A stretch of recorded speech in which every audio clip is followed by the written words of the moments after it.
1h23, estamos de volta com o programa Olhares. Agora a gente vai falar sobre a tecnologia na chamada engenharia biomédica. Quem vai conversar com a gente é o Pedro Giassi Júnior, professor do Instituto Federal de Santa Catarina, UFSC. Seja bem-vindo, tudo bem? Tudo bem, eu que agradeço ao convite. Vamos traduzir um pouquinho essa questão da engenharia biomédica, qual é a função? Eu sei que tem muito a ver com tecnologia, né? Trabalha muito de mãos dadas com a tecnologia, que é o tema da nossa semana. O que é a engenharia biomédica? Bom, a engenharia biomédica é uma área, né, da engenharia que veio para solucionar um problema da medicina, ou da área da saúde, sim, melhor dizendo, que é auxiliar, né, os médicos, os profissionais da saúde a extrair parâmetros dos seus pacientes, né, para também facilitar no acesso na determinação das patologias e tudo isso. Então, na verdade, a gente reúne aspectos da engenharia elétrica, da engenharia mecânica, engenharia de materiais, da química, da física, sempre o quê? Tentando propor novas tecnologias para auxiliá-los na tarefa deles, né? Que é na ajuda, na promoção da saúde da sociedade. Desde o quê? Aí nós estamos falando desde diagnóstico, passando por tratamento, todas as etapas. Todas as etapas, até mesmo em pesquisa, em estudos da bioengenharia, que é uma área da engenharia biomédica, que faz estudos mais com animais para poder o quê? Também entender o corpo humano, né? Porque o corpo humano é uma coisa difícil, é bem complicada, né? Agora, professor, como é que funciona isso na prática? Chega ali no Instituto Federal, né, que é onde você trabalha. Chega a demanda até vocês ou vocês criam e apresentam para hospitais e outras unidades de saúde? São as duas formas, né? Os médicos nos procuram, às vezes, com ideias ou desejos, né, que eles têm, de que eles precisam de alguma ferramenta, principalmente, para auxiliá-los, né? Ou mesmo nós, através da participação de congressos científicos da área, onde a gente fica conhecendo quais são as tecnologias, né, qual é o estado da arte, e lá também descobrimos o que está faltando, o que está precisando, né, onde a gente pode colaborar. É uma participação nossa mesmo. É uma troca, assim, isso, um intercâmbio de ideias. O que tem de mais tecnológico hoje, de uma linguagem assim mais simples, falando pra gente até de aparelhos, de tecnologias que a gente até tá acostumado, de repente já sabe que tem. O que tem de mais tecnológico hoje? O que é mais aparente são os equipamentos hospitalares, médicos hospitalares, né? Os monitores cardíacos, equipamentos para ressonância magnética, tomógrafos, ultrassom. Então tudo isso é o quê? É criação ou gerenciamento do engenheiro biomédico. É toda a participação direta do engenheiro biomédico nisso. E aí esse gerenciamento, quer dizer, não basta criar o aparelho, é de que forma você usar... Tem que geri-lo.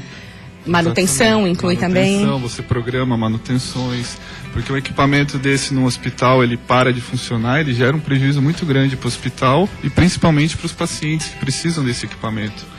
É aquela história, a tecnologia é super bem-vinda, mas não pode falhar. Não pode falhar, exatamente. A gente fica refém dessa tecnologia. Sim, mas ela é necessária e ela está promovendo a nossa vida, né? Estamos vivendo mais tempo. Sem dúvida, essa questão da longevidade é bacana. E aí eu te pergunto, a gente já viu tudo, na sua opinião, em questão de tecnologia nessa área da saúde? O futuro já chegou ou ainda tem muito pela frente? Tem muito pela frente ainda. A gente está num momento bom da tecnologia, né? A gente percebe que realmente ela está presente em todo lugar.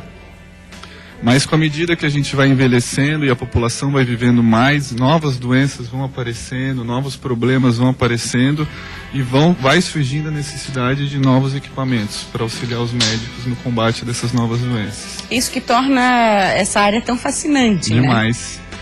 Porque os desafios são constantes. São constantes e são desafios grandes mesmo, assim. Mas é muito interessante você poder trabalhar em algo que está ajudando, né, a sociedade, promovendo a saúde das pessoas. É muito gratificante isso. O Brasil está bastante atualizado isso em comparação com outros países? O Brasil está atualizado, sim.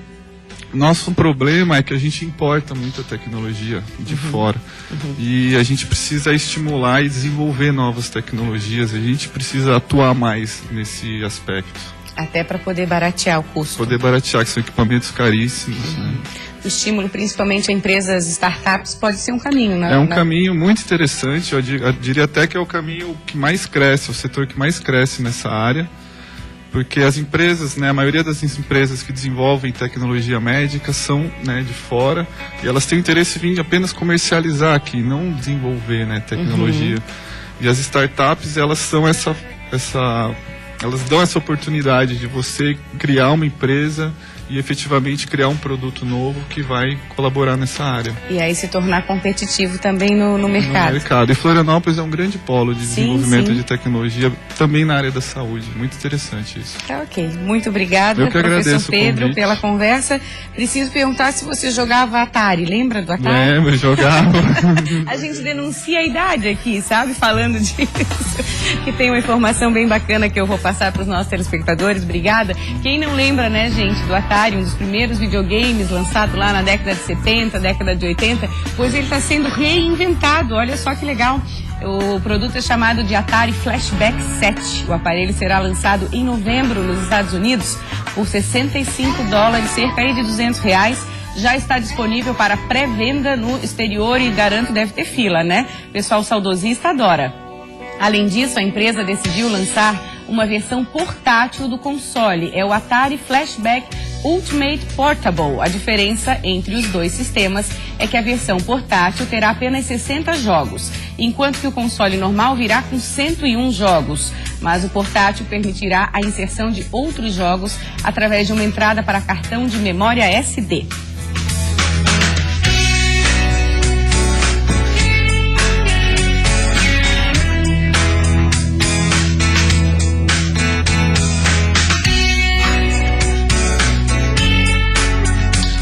Bons tempos do Atari, também jogava vários jogos aí, sempre era diversão. Vamos falar agora da tecnologia, de mãos dadas com a questão da aprendizagem, que tem ajudado muita gente, muitas instituições. Quem vai conversar com a gente é o Fernando Pacheco, professor do IFSC também. Seja bem-vindo, tudo bem? Muito obrigado, sim. Jogava Atari também? Jogava. A gente lembra, né? Claro. Bons tempos, né, professor? Sim. Aquela bola que era só um quadradinho na tela, né? Lembro bastante. O tal do Pac-Man também, famosíssimo, né? Sim. Professor, vamos entrar no nosso assunto. Um grande desafio para as escolas, para as instituições de ensino em geral, é estarem atualizadas. A gente sabe que os alunos, chamados geração Y aí, já chegam a 1000 na sala de aula e muitas vezes se deparam ainda com a lousa, com o giz. De que forma que as instituições de ensino podem estar mais preparadas para andarem alinhadas com essa geração tecnológica? Da mesma forma que a gente estava falando aqui sobre o Atari, né, a bolinha que era quadrada, né? As escolas também têm esse grande desafio de se atualizarem e colocarem dentro da sala de aula toda a tecnologia que os alunos já estão usando no seu dia a dia. Então, se a gente lembrar como a gente fazia um trabalho escolar, né, na nossa época de escola, o que tinha que fazer? Tinha que ir na biblioteca, procurar nas enciclopédias. Então existia lá folhas e folhas de papel ao maço, né, que chegava a doer o braço para copiar. Existia 1 ou 2 exemplares lá daquela enciclopédia para fazer a pesquisa. Aquela era a fonte de informação. Hoje a informação está na nossa mão, com um celular a gente consegue ter essa informação. Então o desafio não é mais buscar a informação, mas sim saber o que fazer com aquela informação. Então fazer a interpretação da informação. De que forma utilizá-la, é isso? Isso, exatamente. Você falou da questão dos smartphones, né? Ok, o aluno com o smartphone na sala de aula pode contribuir muito. Não sei se esse exemplo ilustra, mas de que forma que ele vai estar usando, que não vai dispersar do conteúdo, seria esse o desafio, assim? O desafio, então, é saber usar essas ferramentas tecnológicas. Sim. E só que usar de uma forma que não tenha dispersão na sala de aula. Né? Então, essas ferramentas tecnológicas hoje, elas auxiliam na comunicação. Essa comunicação pode ser dentro da sala de aula ou pode ser, inclusive, fora da escola. Então, pode existir um grupo de alunos pesquisando sobre a geografia da China e se comunicar com um grupo de alunos na China mesmo. Então existe essa possibilidade. Isso aprofunda muito mais o conhecimento, né? Claro, porque aí não é só aquela informação enciclopédia, é a informação de alguém que realmente está vivendo naquele local e vai passar a realidade daquele local. Você falou em pesquisas, em trabalhos, a possibilidade dos alunos estarem nos lugares também, né? Por exemplo, aqui, eu vou pesquisar sobre a vegetação das dunas. Poder ir nas dunas, poder filmar, hoje em dia já se filma até com o 360, depois colocar os pontos que avaliaram, isso Exatamente. É fascinante. Aquele trabalho que antes a gente fazia só no cartaz, não, fazia uma visita a um local, depois tinha um cartaz para fazer um resumo daquele local. Hoje pode ser feito, os alunos vão ao local, filmam com o smartphone, pode fazer um vídeo 360 graus e fazer as anotações que são importantes e relevantes. Então a nossa conversa aqui vai muito além da lousa digital, né? Que se fala muito que as salas têm que ter a lousa digital, mas é muito além, não é só a lousa digital. Não é só a lousa. É capacitação também das pessoas de saberem usar e o envolvimento dos alunos. Isso, o suporte da instituição,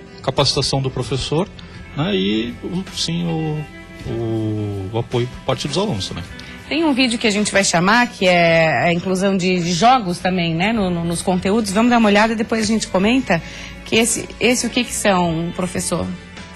Esses são jogos, o ministro uma disciplina de programação no curso técnico em eletrônica, lá no IFSC, e o projeto final dos alunos é desenvolver um jogo.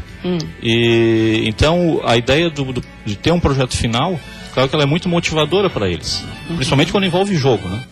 Então, falou em jogo, o pessoal se anima. Sim, e aí eles veem qual é o desafio, não só de jogar, mas também de produzir um jogo. E eles aprendem, nesse processo eles aprendem muito. De colocar em prática mesmo. Colocar em prática, então, aqueles conceitos de matemática ou de física, que às vezes ficam abstratos no livro, no jogo tem que saber usar.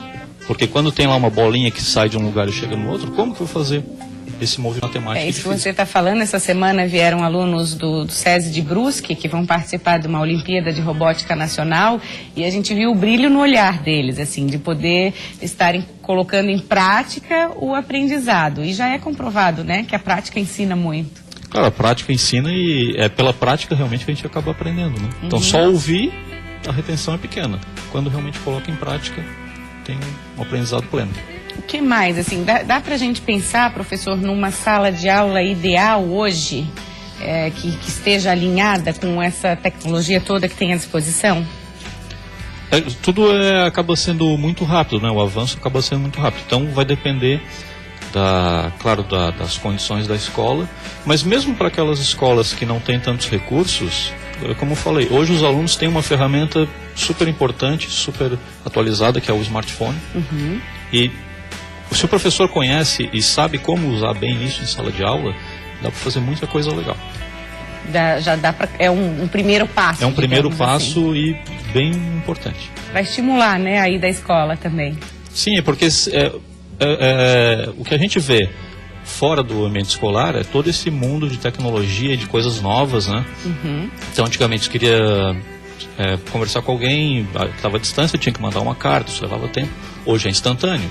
Então, a escola tem que ver que toda a sociedade está mudando e também trazer todas essas possibilidades de colaboração em tempo real para dentro da sala de aula. Eu vi esses dias, tinham alunos procurando o famoso Pokémon nas escolas, achei o máximo isso.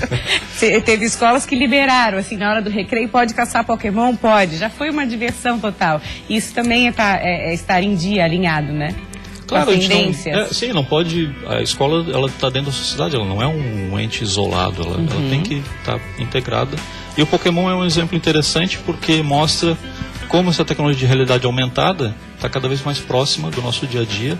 O Pokémon é um jogo, né? Brincadeira, diversão, mas tem outras aplicações bem interessantes. Está trabalhando outros conceitos na mesma área, sim. De realidade aumentada. Exatamente. Muito obrigada, professor Fernando. Obrigado. Sempre bom conversar com o pessoal também, que a gente fica atualizado junto. Obrigada. Obrigada a você pela companhia. Amanhã tem mais Olhares a partir da 1h10, 1h12. A gente está entrando um pouquinho mais tarde por causa da propaganda eleitoral gratuita. Deixa eu aproveitar e passar para você nossas redes sociais. Também é uma forma aí super atual de a gente manter contato. facebook.com.br/Programa Olhares. Também através do Instagram, bem fácil, é @Programa Olhares. Pode mandar sua sugestão de entrevista, sua sugestão de pauta. A gente adora essa interação com você. Obrigada mais uma vez. Obrigada para você. Tenha uma ótima tarde. Não desliga que Nader Kalil está chegando aí com o Repórter Band, cheio de informações bacanas. Até amanhã.